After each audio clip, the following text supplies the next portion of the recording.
mezcle descripciones de un diario de hoy con las descripciones del siglo XVIII. Bato y saca una descripción mezcla de todo eso. Es decir, crearía un modelo totalmente atemporal e histórico, y esto se hizo muchísimo respecto a ese mundo del otro, ¿no? Ese mundo indígena, esos pueblos aborígenes.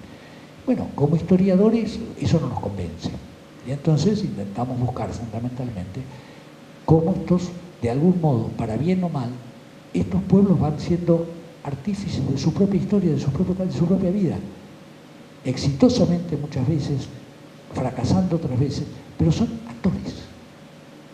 Yo creo que eso es lo que como historiador me interesa marcar, y por eso esta idea de apuntar a esto. Y la historia es cambio, siempre la historia es cambio, más lento, más rápido, ¿no? La historia es cambio. Por eso me interesaba ver cómo se adaptan, cómo modifican sus tecnologías, cómo modifican su movilidad, sus prácticas, cómo reacomodan de lo que sabemos menos, sus sistemas simbólicos, cómo la pintura rupestre va marcando ciertos cambios en las representaciones y que tienen que ver con el cambio de su mundo. Claro, de esto sabemos mucho menos.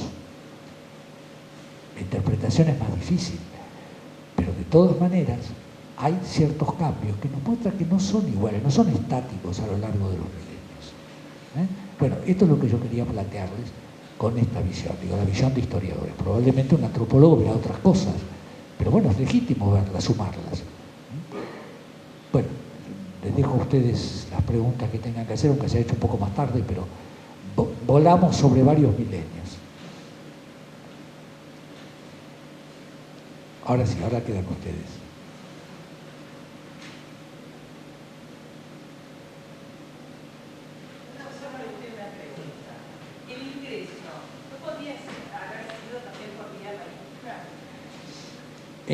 Eso se ha discutido bastante.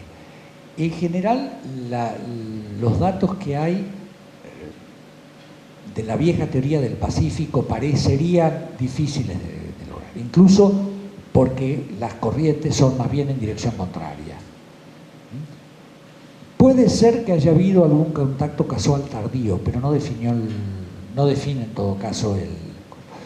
Se piensa, sí, en este momento, para el poblamiento, del posible contactos tempranos con poblaciones del magdaleniense europeo. Pero ahí es más factible porque no es por vía acuática, sino porque como el borde helado que vincula todo el norte de Europa y el magdaleniense se da sobre todo en el borde glaciario del norte, y además son poblaciones que están equipadas para ese tipo de clima, podrían haber bordeado el casquete helado hasta llegar a la parte extremo norte. Algunos restos que se encuentran en el noreste de América del Norte parecerían vincularse a esas poblaciones. Digo, este es el único elemento que parecería apuntar a un contacto que no es exclusivamente por... los viejos contactos que se querían ver a través del Pacífico no hay. Y si lo hubo por casualidad, obviamente no marcó. Es decir, lo que pasa es que hoy conocemos y tenemos una cronología que nos está marcando que las cosas que antiguamente se atribuían al producto de la inmigración, los difusionistas, por ejemplo, por historia cultural, todo semejanza cultural era producto de la difusión. Las fechas más antiguas que se conocían entonces eran en el Viejo Mundo, se pensaba que todo venía del Viejo Mundo. Pero lo que pasa es que la cronología cambió. Y hoy sabemos, por ejemplo, que prácticas de cultivo son prácticamente contemporáneas de las que se dan en el Cercano Oriente. Es decir, no hay tiempo en ese momento para una migración. Es decir, son desarrollos independientes. En Mesoamérica, incluso en los Andes centrales. Entonces, digo, claro, hasta hace unas décadas no teníamos la seguridad, que esto es importante que en algún momento hablaba del carbono 14, por lo menos por primera vez dispusimos de un marco cronológico más o menos seguro y comparable.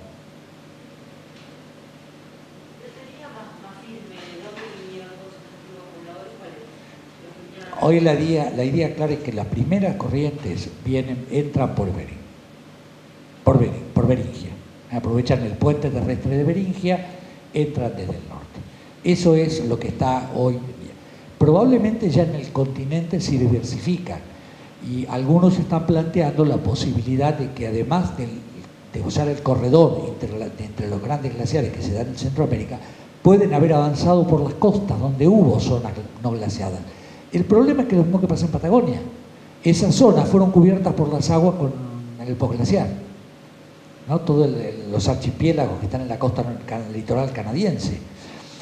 Se ha encontrado algún resto que es medio dudoso en cuanto a fechado de época, que podría ser temprano, y que estos podrían haber aprovechado, porque esa franja de lo que es hoy son islas, era tierra firme, el litoral de Alaska hasta las zonas más templadas de América, de lo que es hoy Estados Unidos. Lo que pasa es que si hay testimonios están cubiertos por el océano. Entonces, digo, se especula que las condiciones de esa zona podrían ser factibles de un desplazamiento de grupos, es decir, que una vez cruzado Beringia, que es una zona bastante amplia, podría haber habido corredores diversificados, en algunos casos. Después, la otra zona están los grandes casquetes helados, que esos son barreras muy fuertes, ¿no? Esa es la línea general. Y ahora se está especulando con esta posibilidad de que además haya habido, también por el borde del casquete del Atlántico, alguna conexión con el occidente europeo vía la costa, sobre todo con algunas de las culturas como el magdaleniense, ¿no es cierto?, del Paleártico superior europeo. Hasta ahí estamos. Las del Pacífico, si hubo algún contacto, debería ser muy tardío, porque la ocupación de las islas es muy tardía en la zona de Oceanía. Entonces, si hubo alguna llegada, puede haber sido ya tardío. O sea, por ejemplo, la atribución de rasgos culturales como la cerámica, la agricultura, etcétera, hoy sabemos que son desarrollos locales, porque cronológicamente no hay posibilidad de que sean importación.